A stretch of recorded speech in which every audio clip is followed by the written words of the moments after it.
If you are trying things at the moment in your craft and you're not feeling like anything's really hitting the spot, or if you're not trying anything and you're paused in your craft at the moment because you're not really sure what would hit the spot, might I encourage you to think about where you find your sources of power, what makes you feel potent, what makes you feel powerful.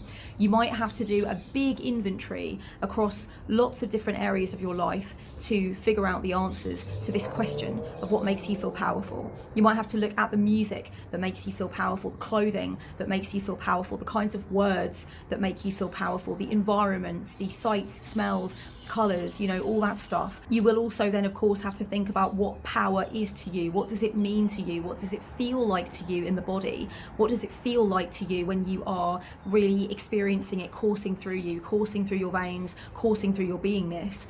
I know what power feels like for me. I cannot really explain or describe what it's supposed to feel like for you. I also feel like for me there's a difference between this false, puffed up, egoic empowerment and a true feeling of empowerment, which to me is like a strong core of stability that runs through my body and runs through my mind, a sense that it's okay for me to be who I am in the world, and a sense that I am comfortable with my own personal gnosis, my own experiences. Power to me is not just about what I've learned and what I've discovered and how I have integrated that into who I am, but it's just about being authentic in my being and knowing that I'm allowed to be that way. And there is a certain puffed upness that I'm describing when it comes to power as well, but it's not from an empty place where I'm scared and I need to feel empowered because I'm actually really afraid. For me, sometimes power can be about sitting in my fear, sitting with each raw emotion, whether it happens to be more of a positive one or whether it feels like more of a negative, destabilizing one, and knowing that there's power and potency in that too.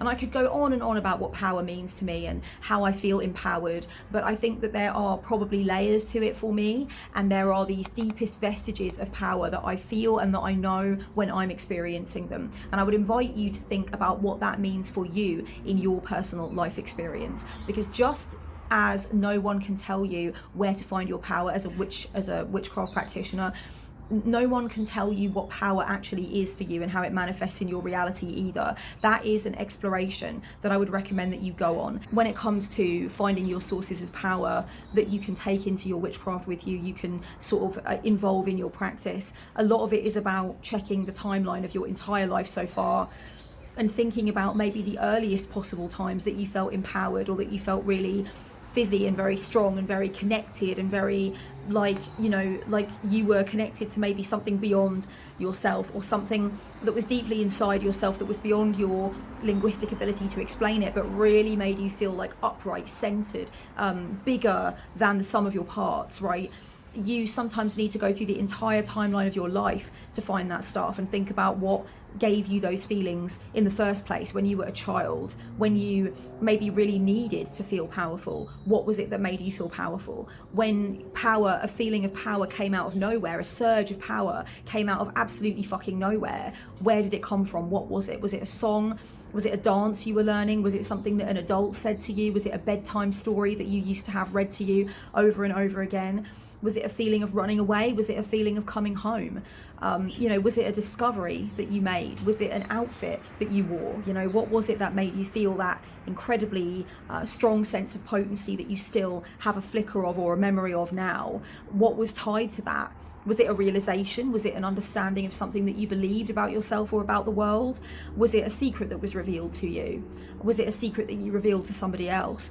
There have probably been so many times in your life where you have connected to that strong feeling that you are empowered, you are able, you are ready to do something, you have everything you need within yourself, And I think that even from our earliest memories, we can identify times where power and potency came to us or was revealed to us, or we reached somewhere and we plucked it, we took it, we owned it for ourselves.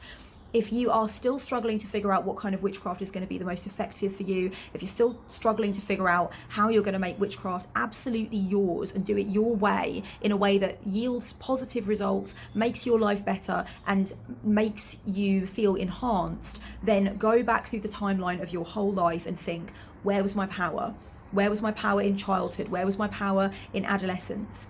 And, really think about those key times where you experience this revealing of power, this experience of power, try not to tell yourself that any particular thing that you could put into your craft that would give you power or potency is silly, or it's not worthwhile, or you can't do it.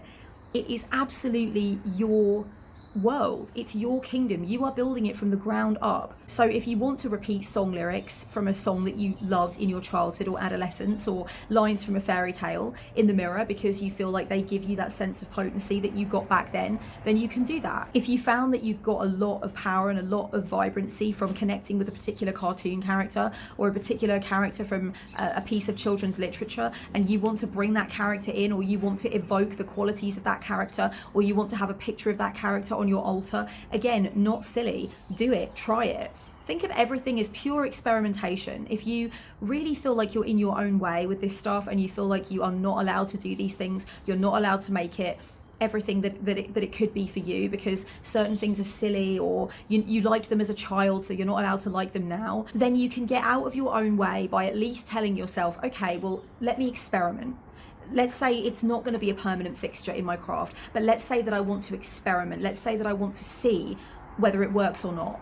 And maybe that will help you to get out of your own way when it comes to telling yourself that you're being foolish, telling yourself that you're being silly. What does it hurt to experiment with something to see whether or not it adds value to your practice?